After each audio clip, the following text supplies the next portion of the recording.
Hello সবাইকে, আশা করছি সবাই ভীষণ ভালো আছো। আবারও একটা নতুন মিনি ব্লগে তোমাদের সকলকে জানাই অনেক অনেক স্বাগত। সকাল থেকে তো আজকে ওয়েদারটা বেশ ভালোই ফ্রেশ ছিল। তো তারপর আমি ফ্রেশ হয়ে একটু ডিটক্স ওয়াটার বানিয়েছিলাম, সেটাই তোমাদের সাথে শেয়ার করলাম। আর তারপর রাত্রিবেলায় ভিজিয়ে রেখেছিলাম ছোলা আর কাঁচা মুগ ডাল, তো সেগুলোই সকালবেলায় দুজনে মিলে খেয়ে তারপর একটু বসেছিলাম চা খেতে। আমার তো বেশ ভালোই লাগে আশেপাশের বাইরের সমস্তটা দেখতে দেখতে চাটাকে উপভোগ করা। তো তারপর চলে গেছিলাম রান্নাঘরে। আজকে তাড়াহুড়ো ছিল, তাই প্রেশারেই বসিয়ে দিয়েছিলাম মুসুরির ডালটা। আর এই গরমে টক ডালের বিকল্প তো কিছু হতেই পারে না, সাথে ছিল ভেন্ডি ভাজা। আমার কিন্তু একটু বেশি তেল দিয়ে ভেন্ডি ভাজা খেতে বেশ ভালোই লাগে। উচ্ছে কুমড়ো বটিও করেছিলাম।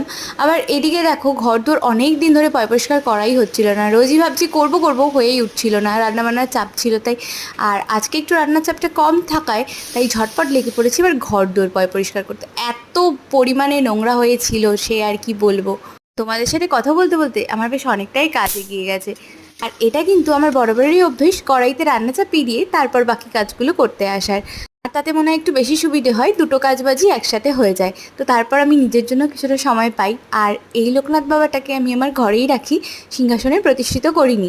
যাই হোক, হয়ে গেছে এদিকে সমস্ত কাজ, আর রান্নাটাও হয়ে গেছিলো। তো তারপর চললাম স্নানে। চলো, আজকের মতন টাটা। দেখা হচ্ছে অবশ্যই অন্য কোনো ব্লগে। আর তোমাদের যদি ভিডিওটা ভালো লেগে থাকে অবশ্যই একটা লাইক আর চ্যানেলটা সাবস্ক্রাইব করো।